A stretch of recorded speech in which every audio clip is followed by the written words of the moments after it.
A gente vai dar uma introduçãozinha pequenininha, a gente tem 40 minutos, então dá tempo de falar um pouquinho de pneumatologia, a doutrina do Espírito Santo.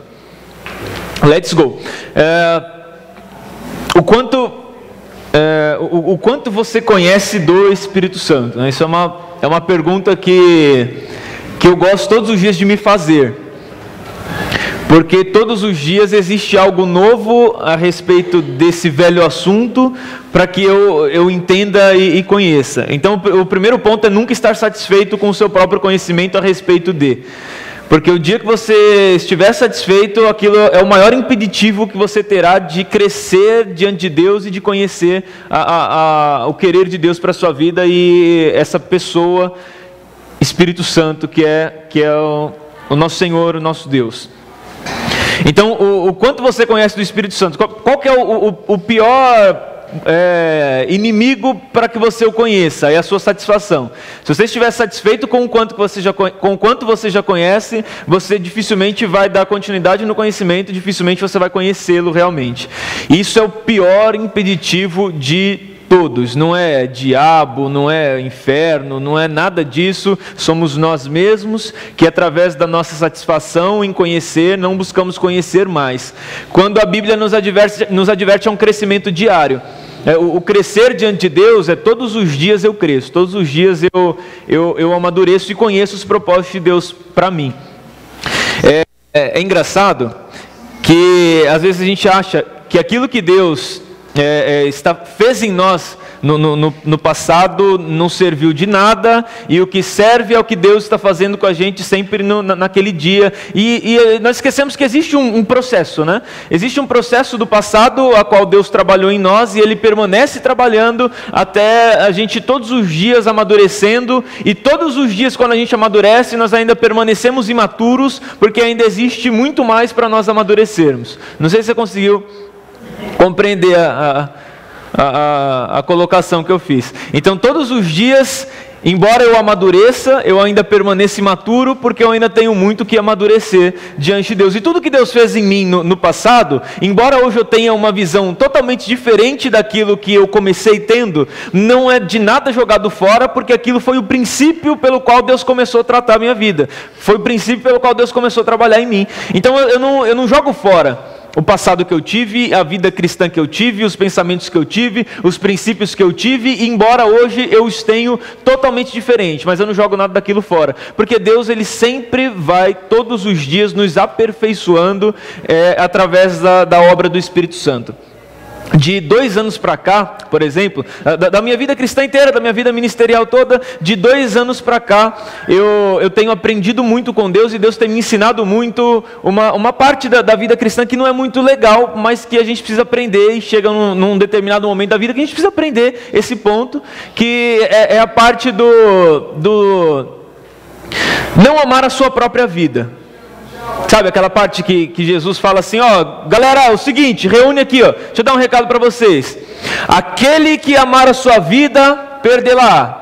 E aquele que perder a sua vida por amor de mim, a encontrará, a achará. E eu sempre li isso, mas nunca interpretei de um jeito literal, mas eu interpretava de uma forma totalmente alegórica, totalmente simbólica, do simples fato de que perder a vida era deixar de usufruir das coisas que o mundo oferece, de pecado, de transgressão, de drogas. Eu falava, eu estou perdendo a minha vida porque eu não bebo, cara, eu não fumo, eu não uso drogas, eu não me prostituo.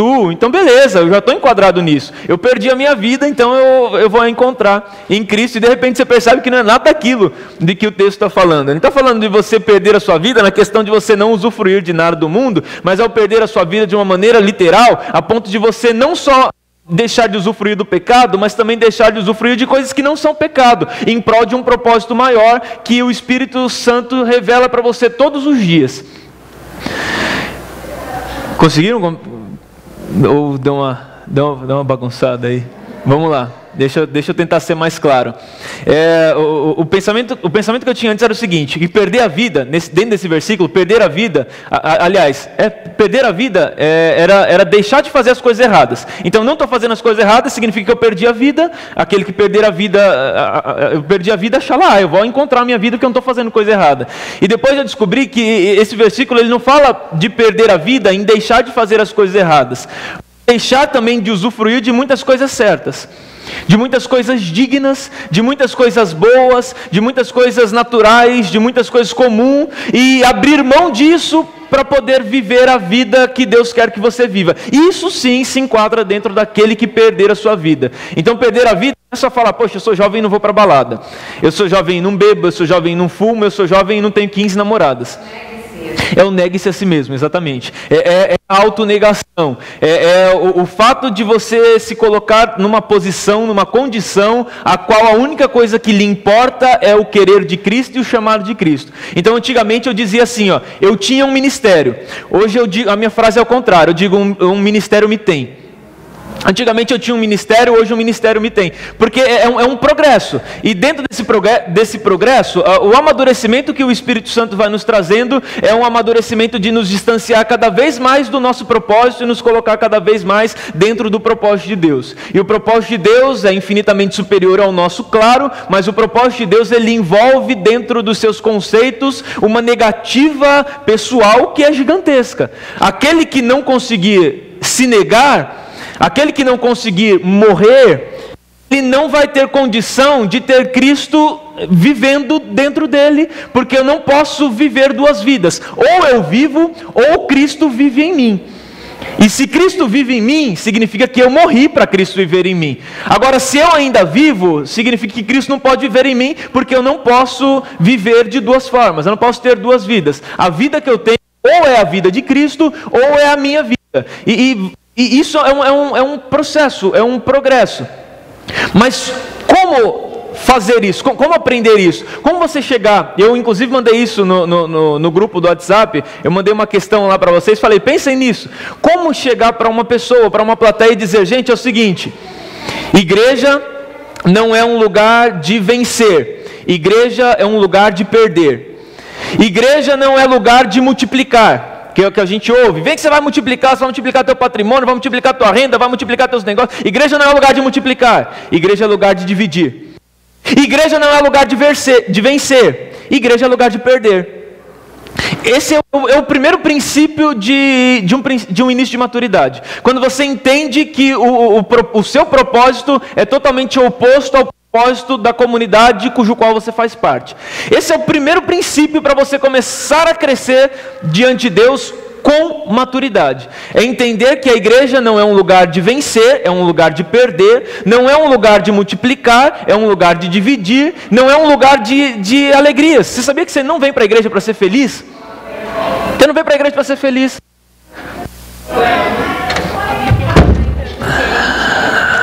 Obrigado. Tá tendo feira lá, não é possível isso. Traz 1 quilo de pamonha para mim.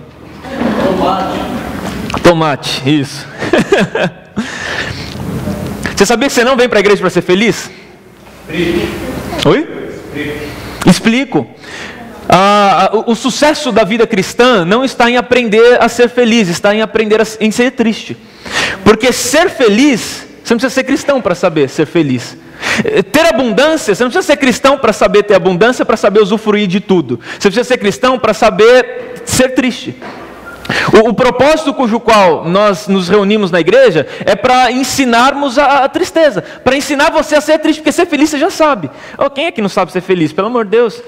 Quem é que não sabe ser feliz quando tudo está dando certo? O duro é você ser triste de uma forma digna quando tudo está dando errado.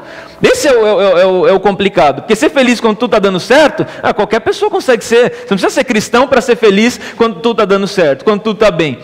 Pega um cara aí, que a empresa dele prospera, ele está tudo bem, a família dele está boa, a esposa dele não fala, a esposa dele é muda, ele não tem sogra. Pega um cara desse e fala para ele assim, também então, uma vida perfeita. Pega um cara desse e fala assim, ó, eu vou te ensinar a ser feliz. Aí eu falo, cara, você não precisa me ensinar a ser feliz, porque eu já consigo usufruir de tudo isso sem nenhuma dificuldade.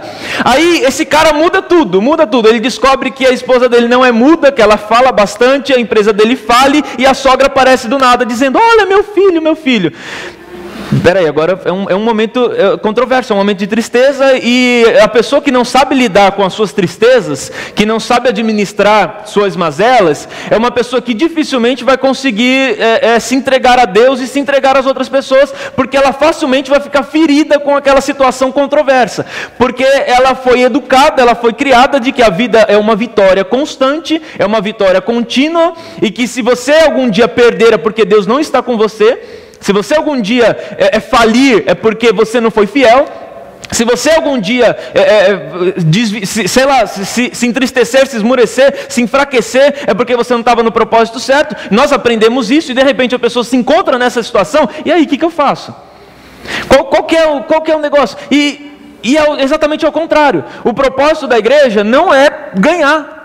Você não vem para a igreja para ganhar. Você vem para a igreja para perder. Você quer ver uma coisa? O propósito do monte, de subir no monte. O que eu mais questiono é o propósito de subir no monte. Vamos subir no monte, aí junta aquela turma, vamos, eu tenho um propósito aqui. Eu vou subir no monte porque eu quero isso, eu quero aquilo outro, eu quero não sei o que. Vamos subir no monte, todo mundo com seu propósito. Mas peraí, qual que é o princípio de monte? Pega a Bíblia, dá uma folheadinha na Bíblia e vê qual que é o princípio cujo qual os apóstolos, os homens antigos, os patriarcas, que eles subiam no monte. Aí você compara com o motivo que Satanás levou Jesus ao monte. Satanás levou Jesus ao monte e falou assim, ó, Jesus, é o seguinte, tudo isso aqui eu te darei. Quem fez promessas de receber, de conquistar alguma coisa no monte, foi Satanás para Jesus. Quando o homem de Deus sobe no monte, você pega lá a história de Abraão, ele subiu no monte Moriá com um cutelo na mão, com a preparação para a lenha e o seu filho nas costas, porque ele subiu no monte não para receber, mas para doar. E o monte não é um lugar de receber, é um lugar de doar. O monte não é um lugar onde você recebe alguma coisa de Deus, mas é um lugar onde você dá alguma coisa para Deus. E aí nós tiramos a figura do monte e colocamos na igreja. A igreja não é um lugar onde você recebe alguma coisa de Deus, mas a igreja é o lugar onde você dá, onde você se entrega. Esse é negativo, é o negue-se a si mesmo, e isso cai muito dentro da obra do Espírito Santo. Só que o Espírito Santo ele é tão pouco comentado, tão pouco abordado dentro do processo da igreja atual, que nós achamos, você fala, quem é o Espírito Santo? O Espírito Santo é o cara lá da terceira pessoa da Trindade. Mas qual que é o ministério, o trabalho, a obra, a intimidade, a comunhão? O que você conhece a respeito dele? Ele é a terceira pessoa da Trindade. Eu sei que Jesus um dia lá foi aos céus e falou, fica tranquilo, vocês não vão ficar aí abandonados, eu vou mandar alguém para cuidar de vocês, e ele vai descer aí lá em Atos 2, lá no Pentecoste, caiu um fogo, todo mundo começou a entrar no mistério, fizeram aviãozinho, tá lá, isso aí é o Espírito Santo. Ou relacionado aos dons. Relacionado aos dons, eu falo em línguas, eu tenho o Espírito Santo, e o Espírito Santo está ali e tal, porque é uma coisa muito rasa. É uma coisa muito rasa. O Espírito Santo é muito mais do que a pouca coisa que nós o classificamos. E dia após dia, quando nós entramos dentro do seu propósito, estamos no centro da sua vontade, ele revela para nós qual é a sua vontade para a nossa vida, qual é o seu propósito para a nossa vida. Então só sabe só se conhece o propósito que Deus tem para a nossa vida quando nós temos condição de nos relacionarmos com o Espírito Santo, porque o Espírito Santo é quem revela para nós qual que é o propósito de Deus na nossa vida, quando nós estamos no centro da vontade de Deus e amigos do Espírito Santo. Então, embora a igreja anda perdida, porque a igreja anda sem a direção, e o Espírito Santo é quem nos dá a direção. Nós desprezamos, e através do desprezo que damos a Ele, nós entramos num ritmo de ficar perdido, vivemos batendo cabeça, porque nós não temos direção, que quem dá direção para a igreja é o Espírito, e o Espírito pouco é abordado, pouco é falado, pouco é tido. E quando tido, é tido como caso de manifestação só, que teve cura, aleluia, o Espírito Santo, teve não sei o que, olha o Espírito Santo, o irmão foi batizado, 15 pessoas foram batizadas com o Espírito Santo, 300 pessoas foram batizadas com o Espírito Santo, é só isso. Nós reduzimos o Espírito Santo a isso. Isso como só com poder ou com virtude. Sim. É só isso, é só isso. É só um fogo que cai do céu em cima da gente e a gente fica emocionado, ficamos emotivos e está ali. Essa é a obra do Espírito Santo. Aí dá-se o sentido da igreja não ter propósito. Porque uma igreja que não tem a efusão do Espírito de uma forma...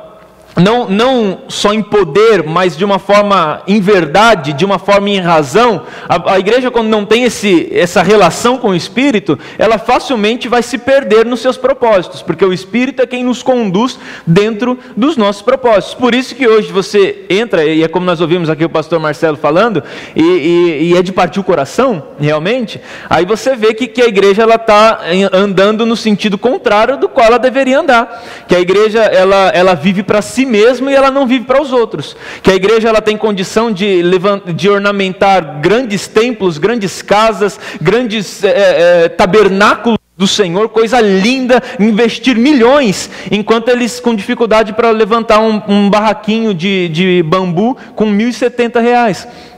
É a realidade, e nós gastamos milhões com outras coisas, porque as pessoas gostam das outras coisas, porque elas estão perdidas, porque aqueles que lhes dá a direção é o Espírito Santo, mas a igreja não aborda mais o Espírito Santo, ele é pouco abordado, ele é muito pouco abordado, então a igreja fica sem direção, e quando ela fica sem direção, qualquer barulho que ela ouve de trombeta, ela segue, e ela vai seguir aquele povo, ela vai seguir aquela direção, ela vai seguir aquele contexto, aí nós chegamos à grande ideia, à grande virtude de que uma igreja dentro do seu propósito é uma igreja rica, é uma igreja que é suntuosa, é uma igreja que é maravilhosa, é uma igreja que tem todos os dias testemunhos de prosperidade, testemunhos de libertação, testemunhos de cura, testemunhos de não sei o que, não sei o que, não sei o que, e eu conquistei, Deus me deu, e nós chegamos a essa conclusão de que isso é uma igreja, e isso não é uma igreja, isso é uma empresa, isso não é uma igreja. Isso é uma empresa, desculpe a minha sinceridade, mas é uma empresa, não é uma igreja, porque ela perdeu o seu principal propósito. E quando uma igreja perde o seu principal propósito, ela deixa de ser igreja, ela vira uma instituição apenas, como tantas outras que tem aí. E inclusive tem muitos lugares onde a igreja chegou, mas o reino de Deus não. Tem igreja no bairro, mas o reino de Deus não está ali no bairro, não está. Tem igreja, tem um monte, mas reino de Deus não tem. Porque quando o reino de Deus chega, o contexto geral muda. E quando a igreja chega, as pessoas só que mudam de endereço. Antes elas eram católicas, antes elas eram espíritas, antes elas eram assim, assado, hoje elas são crentes. Ponto. Acabou. É isso aí. Fechou. Cumprimos nosso propósito, nós trocamos as pessoas de lugar, elas iam lá no centro espírita, agora elas vêm para a igreja. Cumprimos a nossa missão, fechou. Nossa, que missão medíocre, né? Que missão miserável e que visão, como disse o pastor, que é um encapetamento, né? Que visão pequena, visão baixa que a gente tem. A gente pratica o proselitismo, porque a gente tira, somos grande parte prosélitos, porque nós tiramos as pessoas do lugar onde elas estão, colocamos elas aqui e jogamos elas aqui e acabou, está cumprido nosso propósito. Eu acabei de criar mais um igrejado, ele era desagrejado, agora ele é um igrejado e fechou. Cumpri meu propósito, acabou. Então tem muitos lugares onde a igreja chegou e o reino de Deus ainda não, porque o lugar onde o reino de Deus chega, o contexto muda. O lugar onde o reino de Deus chega, as pessoas não mudam só de religião, mas as pessoas são transformadas, porque o Espírito Santo transforma a vida das pessoas na forma de pensar, de agir, de ser, na relação uns com os outros, tudo muda aonde o reino de Deus chega. E nada muda a não ser o local, a não ser o local onde as pessoas frequentam, quando uma igreja chega. E em muitos lugares as igrejas chegaram, mas o reino de Deus ainda não. Quer ver uma coisa? Tem alguns trabalhos que eu acompanho, onde a igreja chegou num local que era devastador também, era um bairro de periferia, não era dentro desse contexto de miséria, de nada, mas era um bairro da grande São Paulo, só que era uma periferia que era terrível também. Então você via na frente da casa das pessoas passando o esgoto, e todas aquelas crianças doentes por causa do esgoto que passava na porta da casa de todo mundo, e montaram uma igreja ali. Tem uma equipe, alguns amigos, que eles são missionários, eles trabalham focados nesse propósito, eles montaram uma igreja ali. Sabe qual foi a primeira atitude daquela igreja? Não foi bater de casa em casa, falar, nós temos uma igreja, vá para lá, mude para lá e não sei o quê. A primeira atitude daquela igreja, eles reuniram a equipe de missionário, eles foram até a subprefeitura daquele local e pegaram um edito e assinaram com toda aquela comunidade e eles tiraram aquele córrego dali, porque as crianças dali estavam ficando doentes por causa daquele córrego. Sem esperar nada em troca por isso. Eles simplesmente agiram para beneficiar o local onde eles estavam inseridos. O reino de Deus chegou ali. Aí sabe o que eles começaram a fazer depois? Eles começaram a olhar ali e falaram assim, puxa, a escola daqui não funciona. Você vai na escola, o cara está lá usando droga, as crianças no meio dessa criminalidade. Eles pegaram o galpão da igreja que era grande, eles construíram algumas salas de aula, chamaram o subprefeito e falaram, nós precisamos de verba agora, pode botar verba aqui, porque nós vamos ensinar as crianças aqui, e aqui você fica tranquilo que ninguém vai desviar teu dinheiro, o dinheiro de merenda vai ser para merenda, o dinheiro de funcionário vai ser para funcionário, e eles mudaram todo o contexto da periferia onde eles estavam. O reino de Deus chegou ali. Diferente das outras milhares de igrejas que já tinham ali, que só mudaram as pessoas de local. Era católico, agora você é crente. Você era espírita, agora você é crente. Você era um miserável, agora você é crente. Você não fazia nada, agora você é crente. Pronto, fechou meu propósito, eu já cumpri, dá licença que eu estou indo embora. Poxa vida. É uma inversão dos propósitos gigantescos. Isso acontece porque aquele que nos direciona a fazer algo é o Espírito Santo, e sem ele, sem o auxílio dele, sem a ênfase sobre ele, nós não temos direção e andamos perdidos e andamos fora do nosso propósito. Eu mandei um outro áudio para vocês também. Eu estava inclusive num estado de rebeldia pessoal quando eu mandei aquele áudio. Eu falei para vocês assim, eu cheguei a uma conclusão. Eu cheguei à conclusão de que eu sou um transgressor. Vocês ouviram? Eu cheguei à conclusão de que eu sou um transgressor. E eu cheguei à conclusão de que Jesus, que a gente fica no louvor aqui, né? Igreja, Jesus procura os verdadeiros adoradores, adore ao... Não, eu mudei esse contexto. A minha condição agora é, Jesus procura os transgressores, adora a igreja, que Jesus procura os transgressores, aqueles que transgridam em espírito e em verdade. Eu escutei junto com a minha mãe. Escutou com a sua mãe? Ela já achou que eu era criminoso, né? Falou, vou mandar prender o pastor, que ele é criminoso. Então, para mim, no meu ponto de vista, a igreja, Jesus procura aqueles que transgridam em espírito e em verdade. É interessante que estava conversando com o meu pastor e estava falando para ele sobre o projeto, né, de ATAI. Aí ele falou um monte de coisa lá na igreja.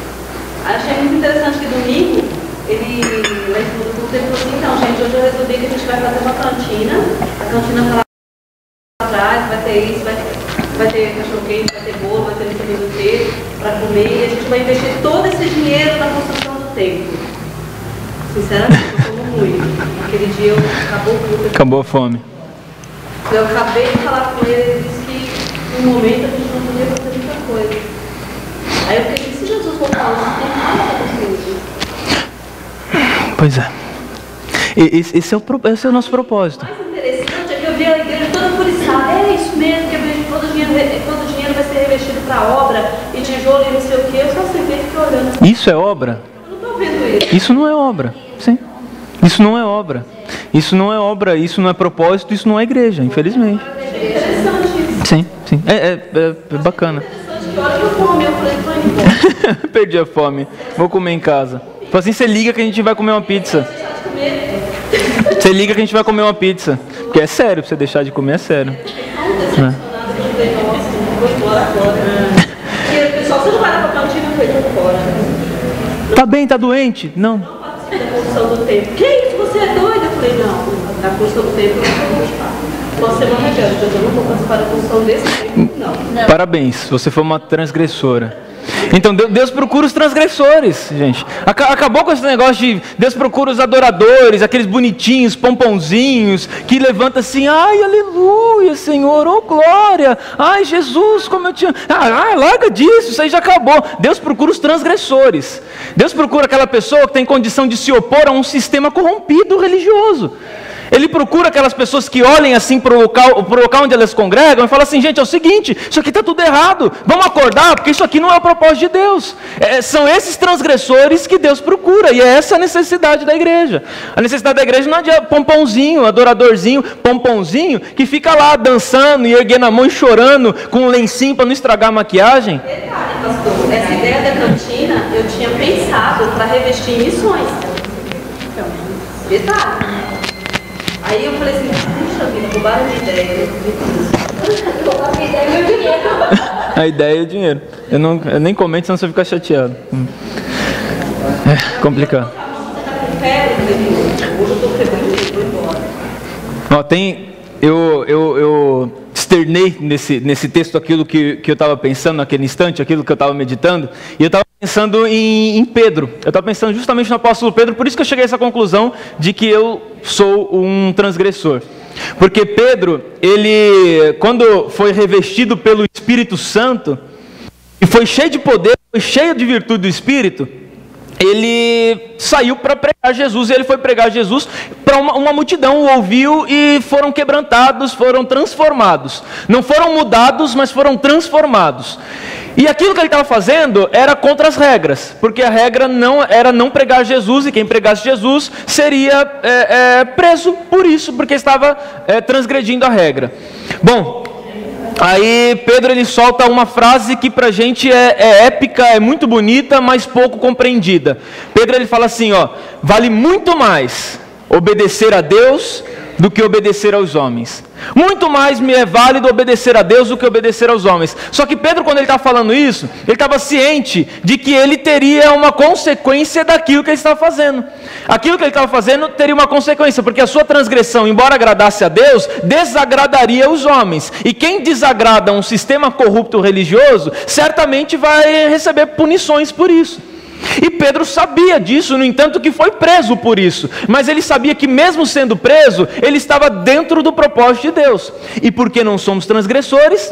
Porque nós não queremos ser presos, nós não queremos ser condenados, nós não queremos ser prejulgados, nós não queremos ser mal vistos, nós não queremos ser rebeldes, nós não queremos nos opor, nós não queremos nada disso, porque nós preferimos 1000 vezes obedecer aos homens e não a Deus, porque obedecer a Deus me coloca contra os homens, mas eu não penso ao contrário, porque me obedecer aos homens me coloca contra Deus e contra o seu propósito.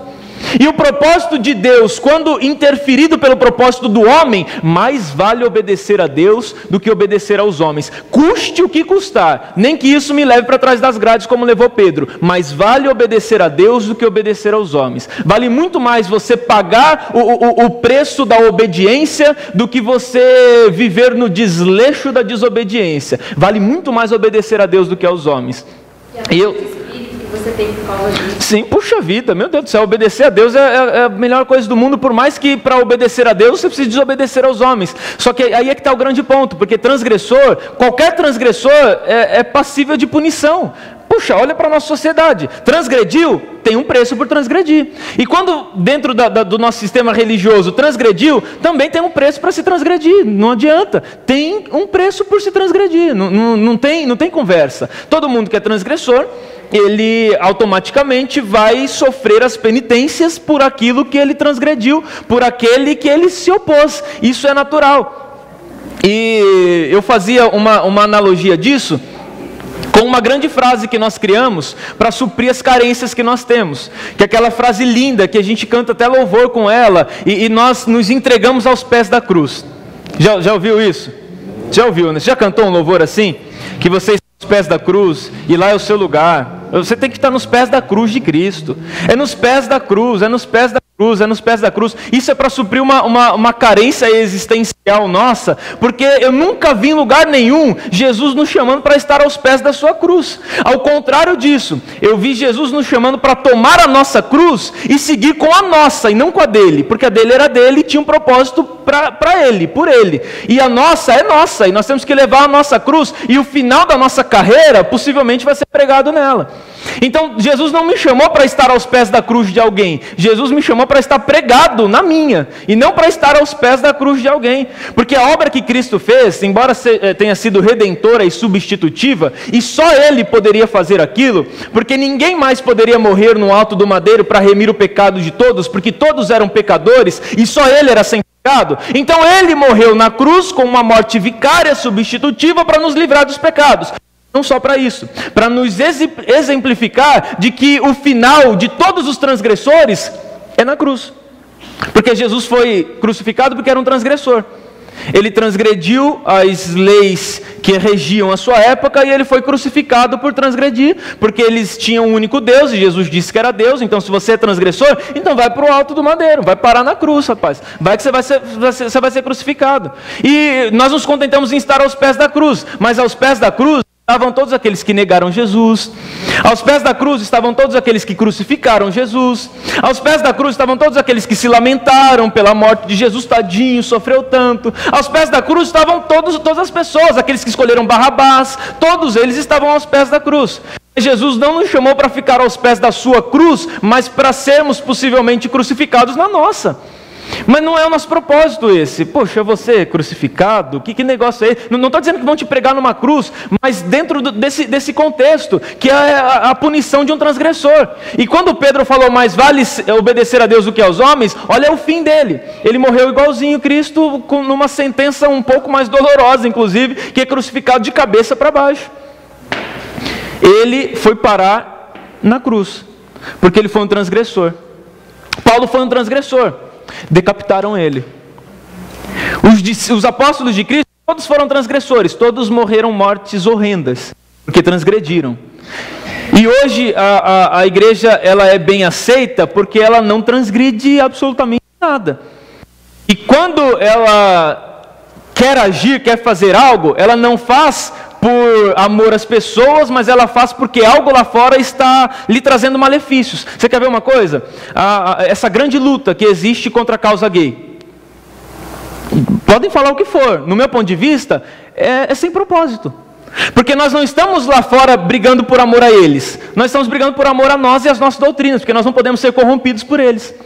Nós não podemos ser corrompidos pelo propósito do homossexual. Porque imagina, onde já se viu, eu agora vou ser obrigado a casar um homossexual, agora eles vão ter privilégios. Então nós não estamos brigando por amor a eles, nós estamos brigando por amor a nós, porque nós não podemos ser corrompidos, e se isso for aceito, nós vamos nos desvirtuar e perder a nossa fé. O propósito não é nobre, porque nós não estamos brigando por eles, nós estamos brigando por nós mesmos. Não estamos interferindo porque o amamos, porque nós queremos tirá-los dessa vida de transgressão. Ao contrário disso, porque nós estamos com medo que eles interfiram a nós. Então não é amor, é autopreservação. Nós estamos tentando nos autopreservar, porque aquilo que representa uma ameaça para a gente lá fora, a gente se arma aqui dentro. Foge do propósito.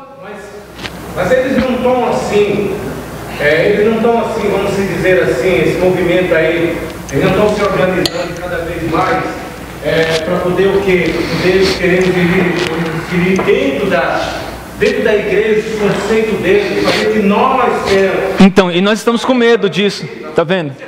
Não, nós estamos com medo disso. Nós estamos com medo de casar homem com homem, de casar mulher com mulher, de um barbado chegar aqui e falar, você não vai me casar, então você vai ser preso. Nós estamos com medo disso. Assim, a lei, existe uma lei lá no Senado, a PL 142. 122. É isso? 122, isso. Está lá no Senado. Sim. E aí eu vou dizer assim, então está comentando isso, você já imaginou? Pô, chega um casal lá, daí quer que você faça o casamento. É lei, você tem uma escolha. Você acabou de dizer aí, é verdade, os apóstolos morreram por uma causa, né? Pela sua vida dedicada. Por serem transgressores. Justamente. Se a pastora dela fala, olha, não vou fazer, você é uma transgressora, você tem escolha. Eu, no lugar, essa pastora falou, não vou, eu vou ter que ter uma escolha. Sim. É isso que eu quero. Sim. Eu não posso aqui entender só que eles estão chegando, o amor uma coisa e a invasão outra. Então, mas o amor é o propósito da igreja. E tudo que a igreja faz, ela tem que fazer por amor. E se ela deixar de fazer por amor para buscar seus próprios interesses, ela está errada. Porque Cristo, em momento algum, buscou seus interesses. Ele buscou sempre o amor. E ele pregou o amor e ele falava desse amor cujo qual nós não vivemos. E o negócio é autopreservação. Então é o seguinte, eles estão nos aflorando, estão nos amedrontando, então vamos levantar aqui. Gente, pelo amor de Deus, por que nós não nos levantamos antes? Para poder amar esse povo, para poder abraçar esse povo, para poder ajudar esse povo, para poder orar por esse povo. Por que só agora que eles estão nos incomodando é que nós vamos nos levantar e fazer marcha e reunir pessoas e não sei o quê? Por que só agora? Por que não antes? Porque agora mexeu na nossa ferida. Então é um sentido de autopreservação e não um sentido de amor, porque se nós o amássemos, nós estaríamos lá fora com eles e não aqui dentro nos armando contra eles. Acabamos afastando eles cada vez mais de dentro. Pois é. Pastor, e assim, no meu ver, a igreja faltou preparação para receber, para não estar acontecendo isso hoje. Faltou estrutura. Isso. Por exemplo, a geada é manifestada com adolescentes de ação sexual. E lá, eles têm um trabalho muito que a gente aceitar eles dentro da igreja e mostrar para eles o amor de Cristo, não competição. E lá em Lajeado, eles recebem numa boa. Então, no geral, eles rejeitam, porque as igrejas não se preparam para isso. Então, é interessante lá, quando você for lá, você vai ver, eles entram na igreja, tem um comportamento errado, quando chegam lá, eles se quebrando, eles respeitam, porque são missionários que estão sendo preparados para receber esse povo, não para combater como foi o pessoal para combater. Sim, então, é um combate. Você quer ver uma coisa? Faz um teste, se fantasia um dia. Pega aí você, ó, negão assim, bonitão, bota uma peruca loira, passa um batom vermelho e entra na igreja lá e senta do lado de alguém. Eu queria entrar aqui para ver como você me receberia. Eu pensei nisso. Eu já pensei no vestido de mendigo, na minha igreja, sentar assim, para ver quantos irmãos ficam perto de mim. Mas você vai embora no tapa. Você vai embora no tapa, rapaz. Você não precisa nem tá fedido, você pode estar até cheiroso, mas passa um batom vermelho, bota uma peruca loira e entra aqui que você vai ver. O bicho pega, porque nós não amamos. Nós não amamos quem é diferente da gente. Fica, eu acho que fica. Você tem um porte assim que... E grava, por favor. Grava pra gente ver. Vou tirar toda aquela maquiagem, toda aquela coisa, vou dizer, tá vendo, pastor? Não é, pastor, é isso aí. Precisa mudar a mentalidade dentro da igreja, como a irmã está falando. Sim, mas sabe qual que é o problema? É que nós amamos quem é igual a nós, mas nós não amamos quem é diferente de nós. Não amamos, não adianta falar, não, mas eu amo. É uma coisa nenhuma, ama nada. Nós não amamos quem é diferente de nós nos amamos. Talvez. Existe uma possibilidade de nós nos amarmos. Talvez não no amor que Cristo nos mandou amar, mas no amar do nosso jeito, sabe? É você aí, eu aqui, eu te amo. Eu te amo e se você precisar de mim, não conta comigo, mas eu te amo. Então talvez assim nós nos amamos, nos suportamos, melhor. Mas se é uma pessoa diferente da gente, a gente nem suporta. Porque se entrar do nosso lado, sentar do nosso lado, a gente já vai tampar o olho do filho, porque o filho é santo e não pode se corromper, tadinho. A gente vai tampar os olhos do filho, vai tirar ele dali, vai levar para outro lugar, e dependendo, você ainda vai falar assim, nem nessa igreja eu volto mais. Olha o povo que frequenta, olha o nível das pessoas que frequentam, que a gente não ama. Não precisa nem chegar ao ponto de se travestir, né? Põe a Bíblia debaixo do braço, vê um casal gay, vai lá e pede uma água, pede alguma coisa para eles. Eu acho que ninguém teria coragem de fazer isso. Porque o problema nossa hoje, é a doutrina. Jesus quebrou dos judeus perante a lei. E a gente trouxe de volta. E está trazendo de volta. Aliás, a grande briga teológica, né, sempre foi em relação à doutrina. A Igreja Católica instituiu doutrinas, aí levantaram alguns teólogos, usaram do Espírito Santo para quebrar doutrinas, e hoje continua a doutrina. Porque Jesus Cristo ele era indiferente com os diferentes. Ele chega para a mulher samaritana, ele pede água para ela. Bingo. Isso daí é o maior exemplo. Ela é uma mulher, judeu não fala com mulher, samaritana, e ela tinha 5 divórcios. Como se ela fosse uma homossexual. Sim. Se você comparar, ela era diferente do contexto. Ela era uma mulher diferente. E Jesus foi indiferente com ela. Sim. se computar todas as aparições de Jesus, assim, todas as abordagens dele, é sempre nas indiferenças. Ladrão, leproso, você entendeu? Isso Me dá até desespero ouvir essas coisas, porque eu consigo ver como a gente está fora daquilo que nós deveríamos ser. E como as nossas igrejas estão mais fora ainda. Aí eu paro para pensar o seguinte: será que os caras que estão gerindo isso não sabem? Sabem. Alguns sabem. Muito, outros nem sabem. Não, das grandes igrejas, normalmente por detrás tem um cara que é teólogo, especialista, doutor, o cara sabe. Mas aquilo é a vida dele, é como o pastor Marcelo falou aqui, é o império dele, é o ganha-pão dele. Também assim, o preconceito, por exemplo, na minha igreja de preconceito. Por que você não tem que ser a missionária que vai? Você não tem marido. Um casal, porque a mulher tem um esposo que também é missionário. Passa na frente. Aí eles colocam lá na frente. Aqui tem muitos que Então tem isso também. título.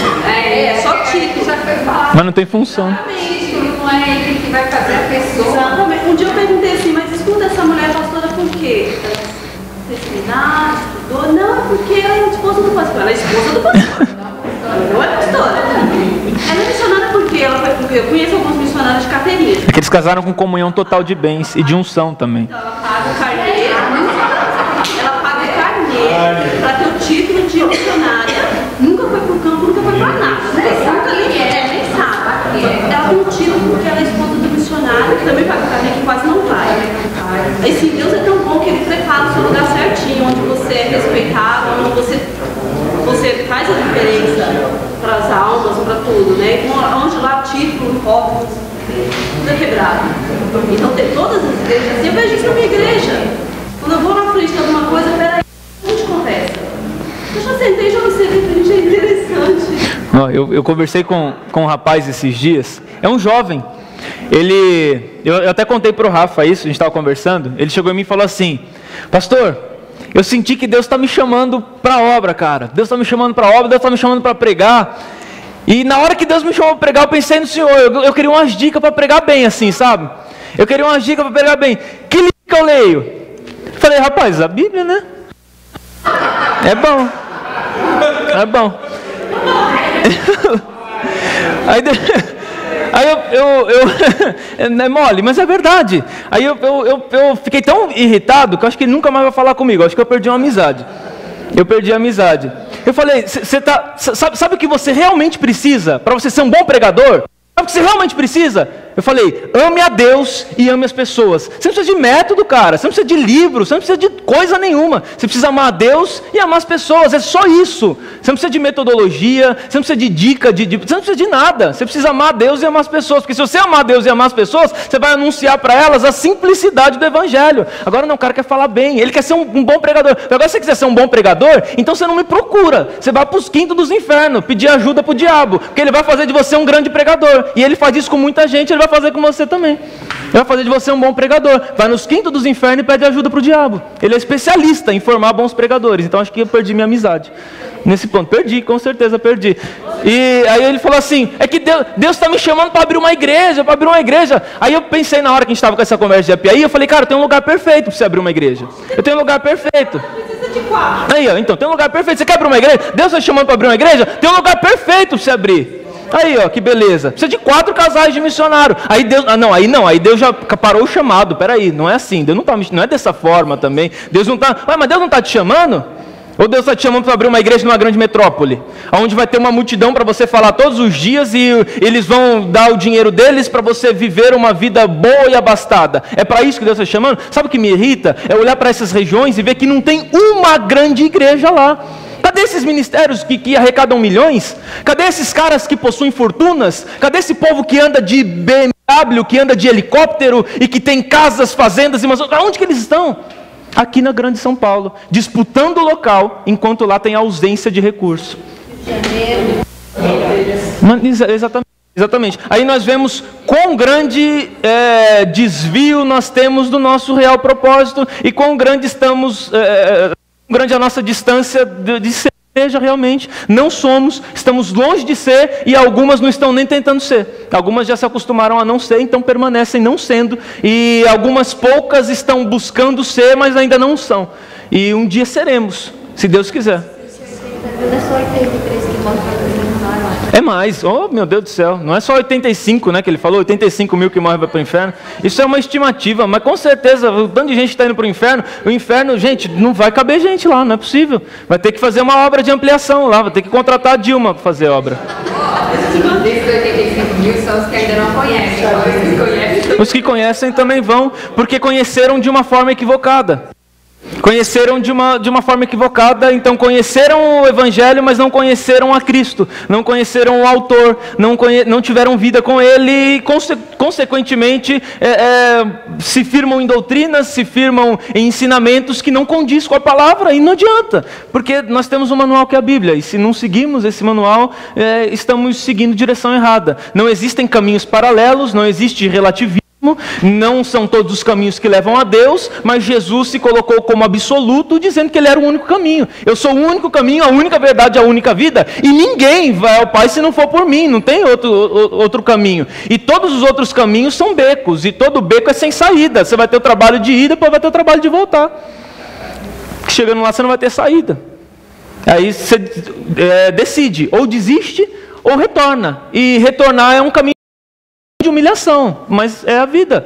Você optou por ir por um beco, porque ele era aparentemente agradável. Agora volta e vai pelo outro caminho, que é a estradinha de terra, que é estreito, que quando chove alaga, mas é o caminho. E vamos embora nele, é a forma, é o jeito e a única maneira. E se não for através disso, nós estamos caminhando em ruas pavimentadas que nos levam ao inferno.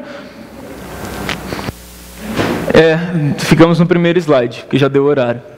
Então, vai em casa pensando nisso aqui, o quanto você conhece o Espírito Santo. E o meu conselho para você é que você seja um transgressor aonde você congrega. Detalhe. Seja um transgressor.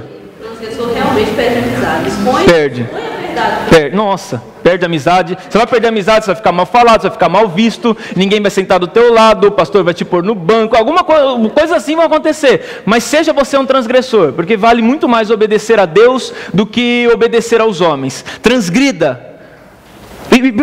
Se alguém reclamar, você fala, eu aprendi lá na teologia. O pastor fala, pode falar, que eu seguro a bronca, não tem problema. Fala, eu aprendi que eu tenho que ser um transgressor, eu tenho que transgredir isso, porque isso está errado.